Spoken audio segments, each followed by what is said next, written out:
Welcome back to my channel. Ngayon naman po ay ibabahagi ko po sa inyo ang pagde-design ko ng cake. Meron po akong dalawang flavor, chocolate cake and orange cake. Kung interesado po kayo, tara, umpisa na po natin. Since beginner pa lang ako dyan, medyo makakapal yung cut ng mga cake ko. Siyempre, hindi ko pa masyadong na-explore yung mga kailangan kong gawin dyan kasi nga nagsisimula pa lang ako. Pero, sinigurado ko naman dyan na yung mga flavor ng cakes ko ay masarap talaga. Ito ang kauna-unahang cake na ginawa ko na malaki yung size. Actually, sobrang kabado talaga ako dyan kasi may binigay kasi nagayahan yung kliyente. So, parang ako naman, parang feeling ko magagawa ko ba to or kaya ko ba to, parang ganun. Pero iniisip ko kasi nung mga time na yon, lahat ng bagay na pag-aaralan at lahat ng bagay na tututunan, basta yung ginagawa natin ay nasa puso natin, magagawa talaga natin na maayos. Yung isang artwork na talagang masasabi natin na pinagpagmura natin at pinagsikapan natin na ma-achieve. Siya nga pala, baka mabas nyo ako dyan. Anyway, wala akong gloves dyan, pero sinigurado ko naman na malinis yung kamay ko. Naghugas ako ng ilang beses bago po ako mag-design or humawak ng cake na yan.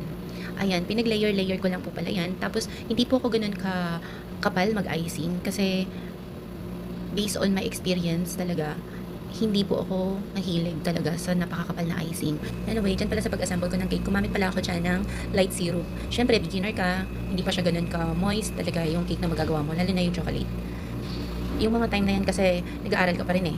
Actually, hanggang ngayon naman, pinag-aaralan ko pa rin naman yung mga flavors at saka yung mga designs din para mas, kumbaga, mas perfect mo na at saka syempre kailangan talaga quality talaga yung ginagawa natin lalo na pag nagninegosyo tayo kasi yan that time kasi yan talaga ang naging hanap buhay ko nung pandemic.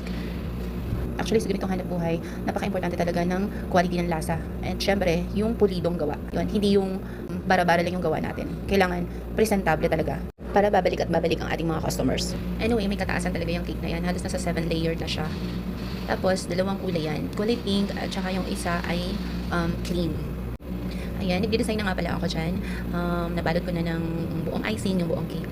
Tapos, naglagay lang ako dyan ng mga dredges, syempre, ng cake topper. Tapos, yung flowers na yan, artificial pala yan. Dinayo ko pa yan sa city ng Sorsogon. Kasi doon talaga sa Sorsogon ay merong mga tindahan na magaganda talaga yung flowers nila. Tapos, eto na pala yung finished product ng aking ginawang cake. Yan. Maganda ba? Sino mag-aakala na baguhan lang gumawa ng ganyang cake, diba? Parang pang-professional na. Napakaganda ng design. Sana po ay nagustuhan ninyo. Hanggang dito na lang muna. Maraming salamat po. Bye!